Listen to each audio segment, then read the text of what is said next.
Hola chiquitos, ya les dejé su videito de neurotransmisión y hoy vamos a hablar de los neurotransmisores, las sustancias químicas que hacen posible la comunicación neuronal. Vamos a verlas específicamente y veremos qué pasa cuando este sistema tan delicado se rompe. O sea que al final hablaremos de los trastornos y patologías e incluso tal vez les contaré acerca de por qué antidepresivos que te pueden mandar al hospital si te comes un queso un poco añejo. Pero eso solo lo sabrás si te quedas hasta el final. Empecemos con una familia muy famosa, las catecolaminas. Aquí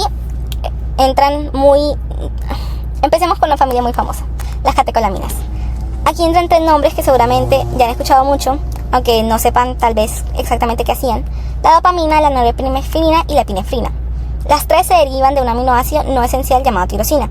Entre sus funciones principales están la regulación del tono vascular, o sea la presión arterial, y el control motor, entre muchas otras cosas. La dopamina es, en términos de síntesis, la hermana mayor de esta familia, porque las otras dos catecolaminas se fabrican a partir de ella. Se sintetiza en dos pasos.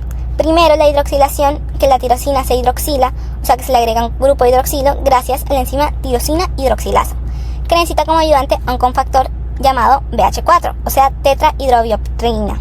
Este paso es de hecho el paso limitante de toda la vida, que regula cuánta dopamina y por extensión cuánta norepinefrina y epinefrina se puede producir.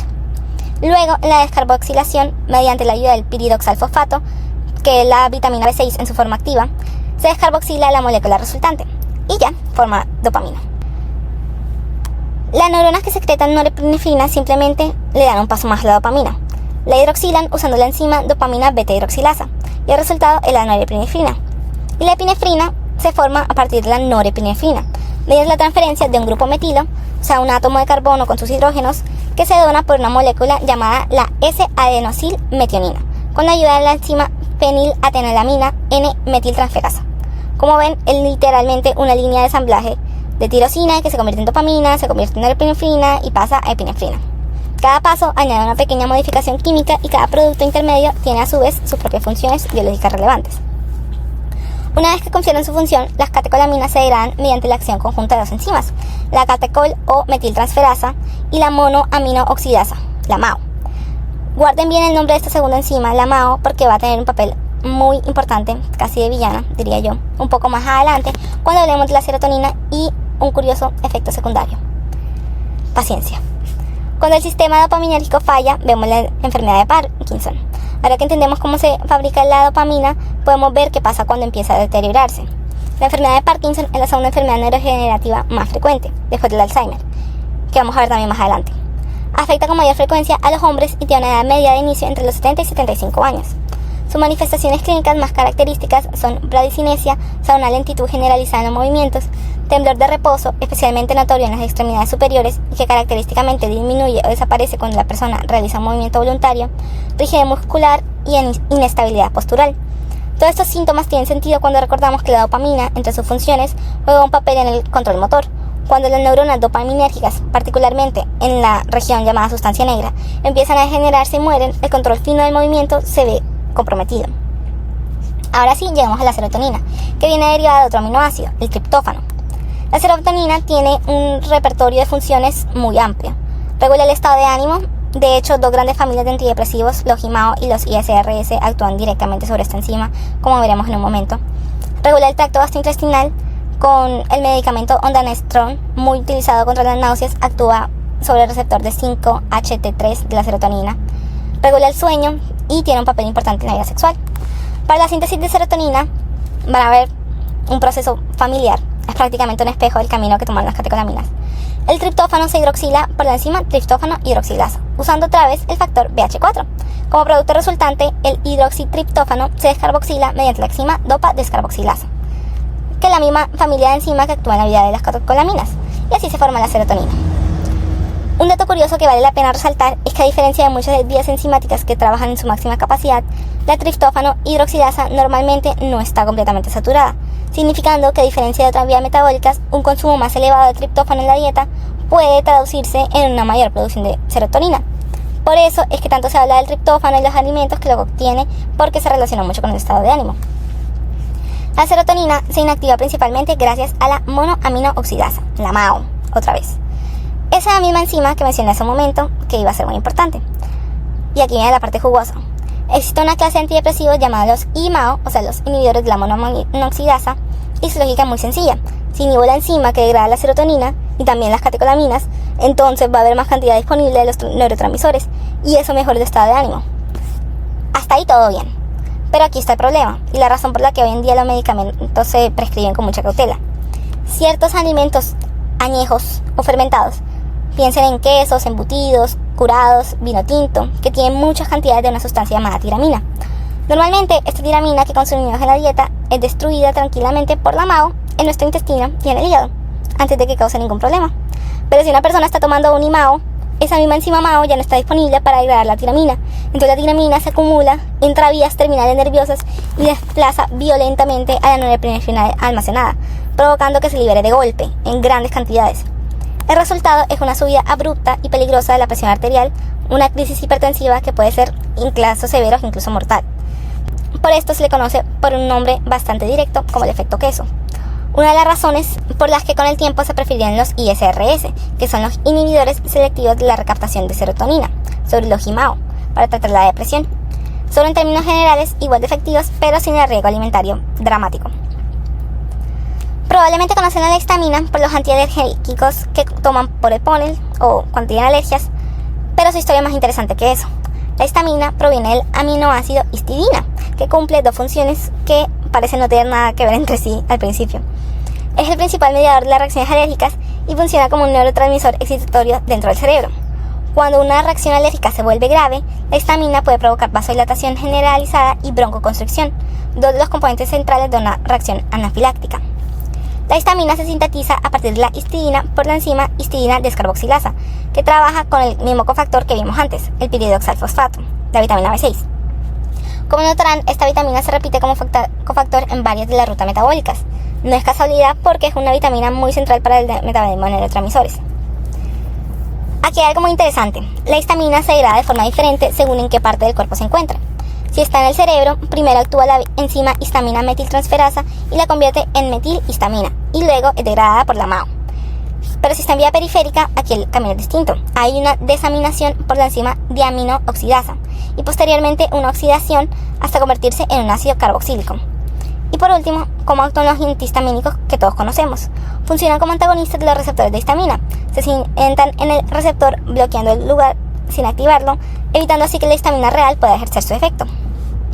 Y llegamos ahora, sin lugar a dudas, a mi neurotransmisor favorito para enseñar, porque a su alrededor giran algunas de las patologías y las toxicologías más fascinantes de todo, la acetilcolina. Sus funciones principales incluyen que juega un papel central en la contracción muscular, interviene en la regulación de la frecuencia cardíaca, interviene en los movimientos intestinales, etc. Su síntesis es de las síntesis más sencillas de recordar de todo el tema. La acetilcolina se forma de la unión entre acetil-CoA y la colina, gracias a una sola enzima, la colina acetiltransferasa. Dos ingredientes, una enzima y ya. Se degrada por la enzima acetilcolinesterasa. Aquí quiero que pongan mucha atención porque esta enzima va a ser muy importante cuando lo que vamos a ver a continuación. También el gazarin es un inhibidor extremadamente potente en esta misma enzima, y entender por qué eso es tan letal es justamente la puerta de entrada a los siguientes trastornos. Cuando falta la acetilcolina, vemos la enfermedad de Alzheimer, que es la patología más común relacionada con esta deficiencia, y de hecho la causa más frecuente de demencia en general. Como epidemiología de las demencias en general, antes de entrar en el Alzheimer específicamente, las demencias constituyen la causa principal de incapacidad a largo plazo en la tercera edad. Afectan alrededor de 2% de la población entre los 65 y 70 años, pero esta cifra se dispara dramáticamente hasta afectar a un 20% de las personas mayores de 80 años. Se definen en términos generales como un deterioro clínico y adquirido de las funciones cognitivas superiores, memoria, lenguaje, razonamiento, entre otras, que interfiere de forma significativa con las actividades de la vida diaria de la persona. Ahora específicamente del Alzheimer. La edad de inicio y los síntomas suele ubicarse alrededor de 65 años. ¿Y qué pasa a nivel celular? Hay dos fenómenos centrales. Primero, se producen depósitos extracelulares de beta-amiloide, una proteína que se acumula entre las neuronas, generando inflamación y eventualmente muerte neuronal. Y también se forman ovillos neurofibrilares dentro de las propias neuronas, que resultan de la hiperfosforilación de la proteína tau. Esto ocurre de manera especial marcada en las neuronas que sintetizan y utilizan la acetilcolina como un neurotransmisor. De ahí la conexión directa con todo lo que acabamos de aprender. Como manifestaciones clínicas vemos errores puntuales de la memoria al inicio, pero progresivamente la alteración de la memoria reciente y la capacidad de aprender cosas nuevas también empiezan a aparecer. Con el avance de la enfermedad, afasia, o sea, dificultad para el lenguaje, apraxia, dificultad para ejecutar movimientos aprendidos, y alteración general de la ideación, o sea, un pensamiento organizado. Como el problema central involucra una pérdida de la actividad colinérgica, la estrategia farmacológica más usada son los inhibidores de la colinesterasa, que al bloquear la enzima que degrada la acetilcolina, logran que la poca acetilcolina disponible dure más tiempo activa. Entre estos están el donepezilo, la ribastigmina y la galantamina, todos con una mejoría clínica que, para ser honestos, usualmente es leve. El otro fármaco aprobado es la memantina, que funciona como un antagonista no competitivo de los receptores NMDA de glutamato, o sea que bloquea los efectos tóxicos del exceso de glutamato en las neuronas. Está aprobada por la FDA específicamente para los estadios moderados o avanzados de la enfermedad. Cuando los receptores no responden, vemos la miastenia gravis. Cambiamos el escenario. En el Alzheimer el problema era que faltaba la acetilcolina. En la miastenia gravis la historia es distinta, y por eso me parece valiosa de comparar. La miastenia gravis es un trastorno autoinmune que afecta con mayor frecuencia a las mujeres y tiene un pico de incidencia en la segunda y la tercera década de vida. Lo que ocurre es que en la mayoría de los casos el propio sistema inmune de las personas genera anticuerpos contra los receptores nicotínicos de la acetilcolina, que se ubican en la unión entre el nervio y el músculo. Y aquí está el detalle clave que quiero que entiendan bien. La acetilcolina se sigue produciendo, en cantidades normales, pero el problema no es la oferta, es la recepción. Estos anticuerpos bloquean o destruyen los receptores, así que la acetilcolina, aunque está presente a niveles normales, no logra unirse eficazmente para transmitir la señal hacia el músculo. El resultado clínico es debilidad muscular que característicamente empeora con el refuerzo repetido. Aquí, para el tratamiento, la lógica cambia con respecto al Alzheimer. Se usa piridostigmina, un inhibidor de la acetilcolinesterasa que, al evitar que se degrade la poca acetilcolina que logra unirse, aumenta las probabilidades de que alcance un receptor disponible. La otra estrategia es la inmunosupresión, atacando directamente la causa autoinmune de fondo. Cuando se bloquea la liberación, vemos el botulismo. Ahora, ¿qué pasa si el problema no es ni la cantidad de acetilcolina ni los receptores, sino que directamente es un bloqueo? Esta enfermedad es producida por una toxina generada por la bacteria Clostridium botulinum. El botulismo es la transmisión alimentaria que ocurre cuando una bacteria crece y genera su toxina dentro de alimentos que luego van a ser consumidos. El ejemplo clásico, y por eso se advierte tanto, los alimentos enlatados mal procesados, porque tienen ausencia de oxígeno que crea el ambiente perfecto para que esta bacteria prolifere. La neurotoxina que libera bloquea específicamente la liberación de acetilcolina en la terminal nerviosa, y el resultado es una parálisis flácida que afecta tanto a los músculos esqueléticos como, de forma peligrosa, a los músculos respiratorios. Pero aquí viene un giro que probablemente no esperaban. Esta misma capacidad de apagar músculos específicos es exactamente lo que se aprovecha en la medicina estética con la famosa toxina botulínica, el Botox, que se utiliza para paralizar de forma controlada y localizada ciertos músculos faciales seleccionados estratégicamente, suavizando arrugas de expresión. La misma toxina, en dos contextos completamente distintos, puede ser o una emergencia grave o un procedimiento estético. Para tratar el botulismo malo, se utiliza la antitoxina botulínica, que actúa bloqueando la toxina que todavía está circulando libremente en la sangre, sin haberse unido a una de las terminaciones nerviosas. Esto logra lentecer la progresión de la enfermedad, pero hay que ser muy claros en algo. Esta antitoxina no revierte los síntomas que ya están presentes, porque la unión de la toxina a las terminaciones nerviosas, una vez que ya ocurre, es irreversible. La recuperación en estos casos depende de que el cuerpo regenere nuevas terminales nerviosas, un proceso que puede tardar semanas o meses. Y para cerrar el eje colinérgico, vamos al extremo opuesto del botulismo. ¿Qué pasa cuando en lugar de faltar acetilcolina hay un exceso patológico de ella? Los organofosforados son compuestos que se utilizan como insecticidas agrícolas y en sus versiones más letales como gases neurotóxicos de guerra. Aquí es donde entra el gasarín que mencioné ahorita. Su mecanismo es ser inhibidores irreversibles de la acetilcolinesterasa. Recuerden que esta es la enzima encargada de degradar la acetilcolina. Si la inhibimos de forma irreversible, la acetilcolina ya liberada simplemente nunca se destruye y se va acumulando sin control en todas las sinapsis colinérgicas del cuerpo. El resultado es una intoxicación masiva que potencia tanto las acciones nicotínicas como las muscarínicas de la acetilcolina simultáneamente, generando un cuadro clínico dramático que incluye cialorrea, o sea salivación excesiva, disnea, dificultad para respirar, bradicardia, frecuencia cardíaca lenta, broncoconstricción y parálisis musculares, entre más síntomas. Como antídoto se usa la atropina, un alcaloide que actúa como antagonista antimuscarínico y esto interactúa con los receptores muscarínicos de las células efectoras, ocupando el lugar donde normalmente se uniría la acetilcolina, y así evita que el neurotransmisor acumulado pueda fijarse y seguir generando los efectos tóxicos.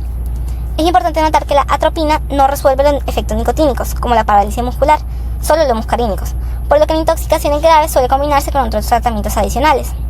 Ven cómo partiendo de una sola molécula, la acetilcolina, y de un solo eje metabólico, pudimos recorrer 4 patologías completamente distintas, cada una atacando un punto diferente en la misma cadena. Como entendemos este mecanismo, podemos predecir, casi como si fuéramos detectives, qué va a pasar cuando esta cadena se rompe. Para cerrar con los neurotransmisores específicos, no podemos dejar afuera a la pareja que mantiene el balance del sistema nervioso, el glutamato y el GABA. Son el acelerador y el freno del cerebro. El glutamato es el neurotransmisor excitatorio por excelencia de todo el sistema nervioso. Está involucrado entre el 80 y el 90% de todas las sinapsis cerebrales y es absolutamente fundamental para procesos tan importantes como el aprendizaje, la memoria y la plasticidad sináptica, o sea, la capacidad del cerebro de reorganizarse y fortalecer ciertas conexiones con la experiencia. ¿Cómo se metaboliza? Tiene principalmente 2 síntesis. La vía de alfa-cetoglutarato, con la ayuda de la enzima glutamato deshidrogenasa, se convierte directamente en glutamato. Pero ese mismo alfa-cetoglutarato puede alternativamente pasar por reacciones de transaminación, recibiendo un grupo amino proveniente de otros aminoácidos para formar glutamato por esta segunda ruta.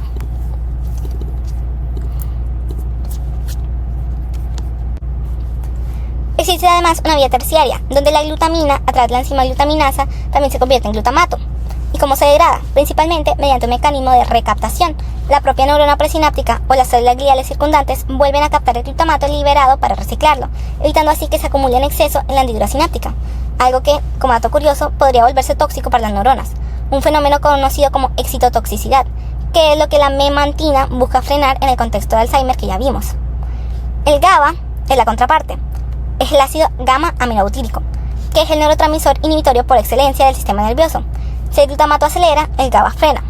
Se sintetiza a partir de precisamente el propio glutamato, por la enzima ácido glutámico descarboxilasa. Se recicla después de su uso mediante una serie de reacciones bioquímicas que se conocen colectivamente como GABA shunt, o sea, desvío del GABA, que termina reconectándose con las mismas vías metabólicas del glutamato.